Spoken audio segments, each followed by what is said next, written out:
Makalipas ang 2 taon, binalikan ng resibo ang Mapalad Road sa Santa Rosa, Nueva Ecija. Ibinida sa amin ng opisyal ng Barangay Mapalad ang ilan sa mga na-install nilang CCTV cameras sa may highway. Ito po ang aming CCTV na kung saan kasama ang street light upang maging maliwanag. At dito po ay nakikita ang kahabaan ng aming barangay road ng Barangay Mapalad. Namo-monitor din po namin sa CCTV nito ang mga nangyayaring insidente kung meron man, mga nagaganap. Matatandaang nagdagdag na sila ng street lights 2 buwan matapos ang aksidente. Since nung nagkaroon tayo ng aksidente dito sa area, sir, lagyan niya na, sir, ng street light yung area mismo na ano yun. Ang magandang balita, mas lumiwanag pa ngayon sa kabaan ng highway dahil dumami na rin ang na-install nilang mga ilaw ngayong taon. Ito po yung mga street light namin, sir, na mga ipinagawa na regarding po para maging maliwanag yung aming highway para maiwasan po yung mga insidente. Kompleto na po ito, 100%. Muli namang nangako ang Barangay Mapalad na sa mga susunod pang buwan, daragdagan pa raw nila ang mga CCTV camera.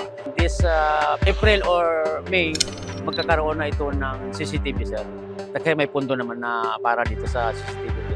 Patuloy din ang pag-iikot ng mga barangay tanod sa lugar para masigurong makaka-responde agad sila sa mga aksidente. Mas nabawasan, sir, compare natin doon, sir, na yung wala talaga siyang nakalagay na street light at saka yung CCTV, sir. Malaking tulong ng CCTV, sir, sa pagmumonitor namin dito. Kinumusta rin namin ang pamilya ni Myla dahil sa ibinigay na psychological intervention ng City Social Welfare and Development Office ng Cabanatuan City. Unti-unti na raw nalalampasan ng kanyang anak ang naranasang trauma dahil sa aksidente.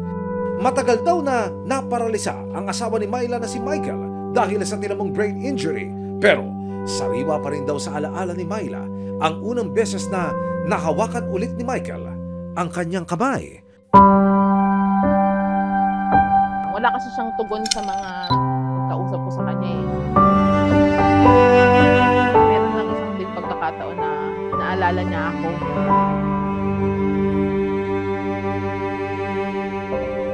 Pero sa gitna ng pakikipag-usap ng resibo kay Myla, hindi niya napigilang maluha.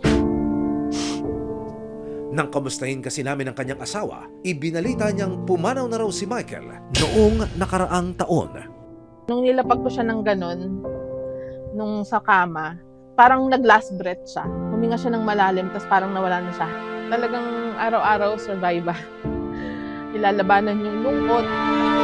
Sa gitna ng mga sunod-sunod na trahedyang sumubok kay Myla, magpapakatatag pa rin daw siya alang-alang sa nag-iisang anak niyang nakaligtas at nabuhay sa aksidente. Magpatuloy lang ako para doon sa anak ko. Kaya dito ako lumalaban talaga araw-araw para sa kanya.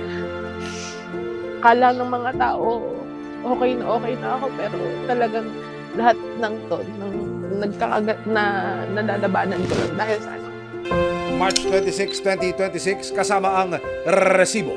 Binisita ni Myla ang puntod ng kanyang asawa at mga anak. Dito raw niya kinakausap ang asawa para humingi ng lakas at tibay ng loob.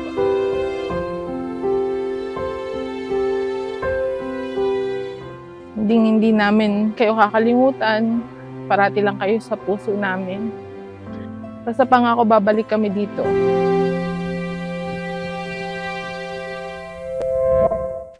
Maraming salamat sa panonood, mga kapuso. Para masundan ang mga reklamong nasolusyonan ng resibo, mag-subscribe lamang sa GMA Public Affairs YouTube channel.